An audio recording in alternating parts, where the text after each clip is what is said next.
My name is Carrie. I graduated from CMU and I got my bachelor's degree in nursing from CMU, and I'm a registered nurse. And all I'm going to say about that is my license is active. I've been practicing for a number of years, and I currently am working as a nurse in a local hospital.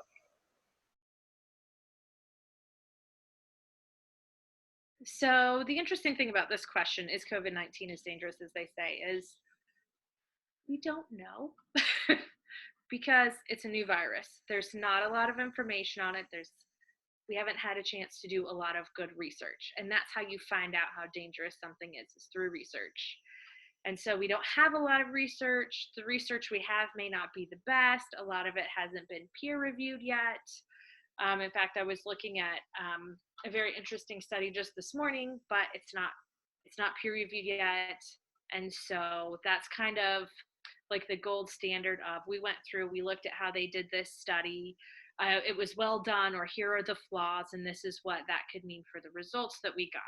So peer review is really important in medical studies. Anything you're looking at, make sure it's been peer reviewed. That's could say so many things about all this. The other thing about COVID-19 is, in addition to not knowing much about it, we don't know how much immunity there actually is. There's not been widespread testing, so we don't really know yet who's maybe had it and been the asymptomatic people. We do have obviously our confirmed cases that say have been hospitalized and recovered, and we know they would be immune now. But we don't know how many people truly have had it. So the projections I've seen is anywhere from 3 to 50 additional cases for those who have tested positive. So that puts us anywhere in the 3 million to 50 million people have had this range, which is a huge number. And when you think about the number of people, say, even just on the face of planet Earth, that's not a huge percentage of the widespread population. So it's going to spread more readily because not as many people are going to be able to fight it off.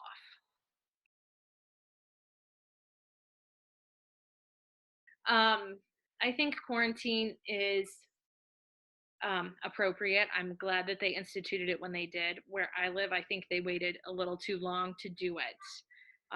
My particular part of the state has not seen a lot of cases, but other parts of my state have. And I think by closing some things down earlier, that could have saved us some of that trouble. And the big thing about quarantine is, I said we don't know a lot about COVID-19. Basically, that what a quarantine is going to do is it's going to buy you time, right? You're going to have time to do some research. You're going to have time to test some people, time to figure out, what your responses are going to be to this thing. And you can also find out if quarantine helps, because you know how fast it's been spreading. If it slows down during a quarantine, then this is a good thing because, again, back to the whole immunity piece.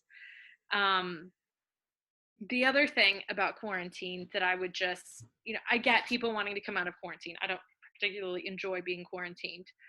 I understand there's a lot of, other kind of things that are wrapped up into it, mental health. Like I used to really suffer from anxiety, and it's been pretty at bay for the last few years. And I've had a couple panic attacks that were so bad that I almost called the ER to see if I could go in for a panic attack. Like I get that. The other thing about it is recently there was a quarantine protest where I live, and it's ironic. I have to maintain my composure here.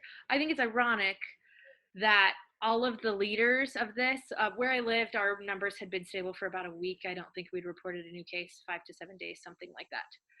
We had this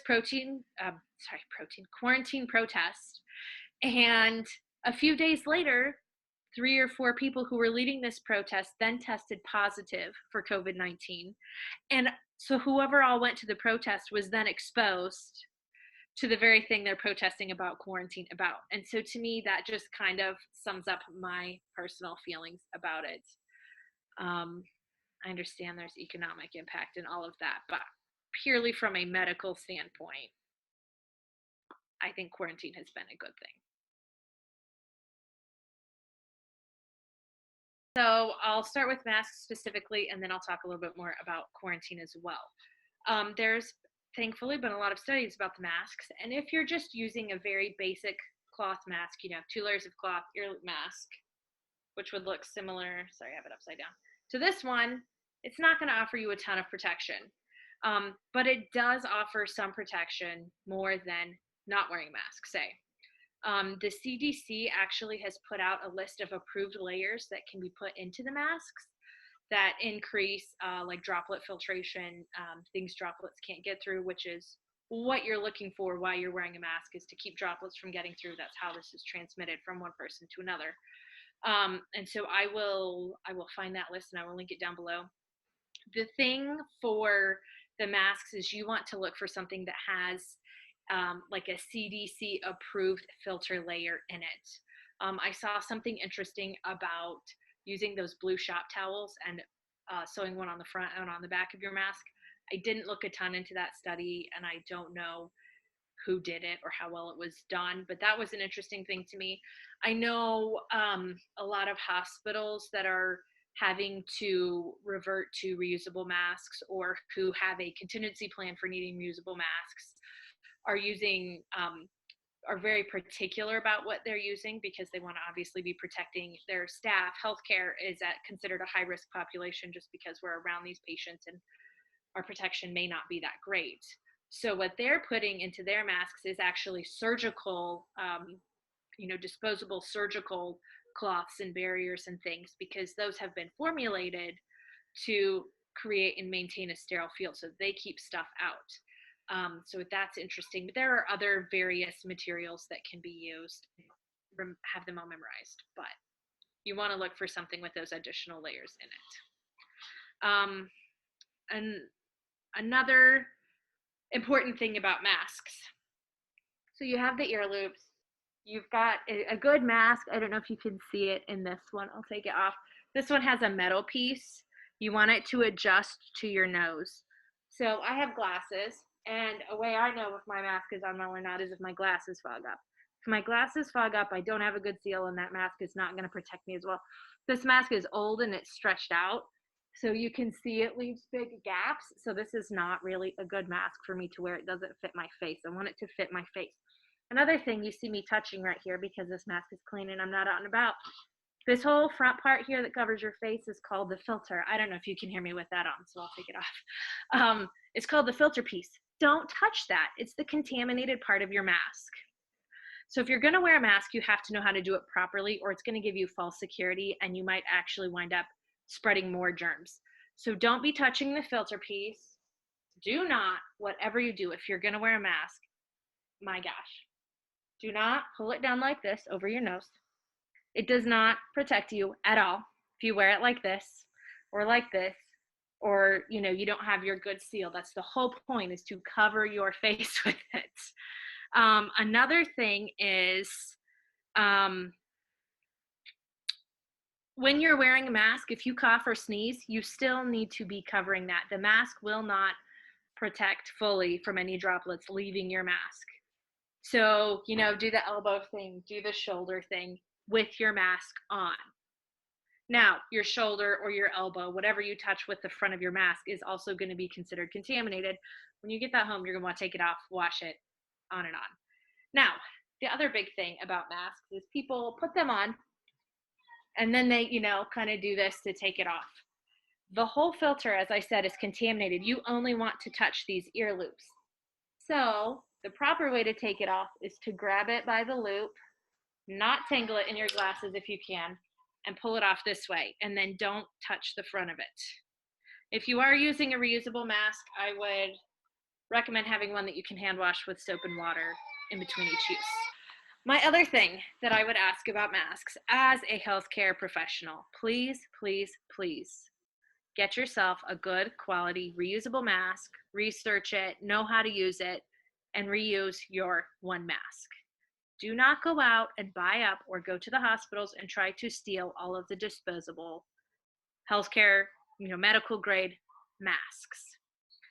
We need those when we have patients come in who we suspect have COVID, who have the flu, who have a number of respiratory illnesses, in order to protect ourselves, our families, and you. And so if there are no masks, then we do have a problem. We have contingency plans, like I said, for Going to reusable masks, that's really not a great option because I said this thing gets contaminated every time you put it on. So if we're reusing a reusable mask in a room where we know there's an illness, there is no healthcare worker who's comfortable with that. Let me put it that way. So let's please save the disposable masks that are medical grade for a healthcare situation, and everyone else has good options for using a reusable mask. We kind of went over how to use a mask. Like if you're gonna use personal protective equipment, so a mask, make sure you know how to do it properly. Otherwise, you're just giving yourself a sense of false security, and you might actually be causing the spread of more microbes than you would have by not wearing a mask or by not doing anything.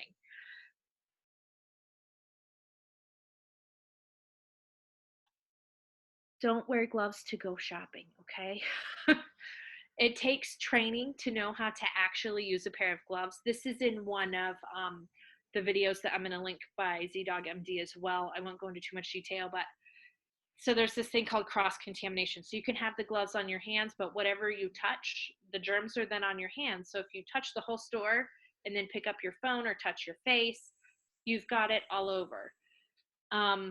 I think gloves are giving people a false sense of security and they don't know how to use them. So again, it's causing more problems than it could possibly be solving.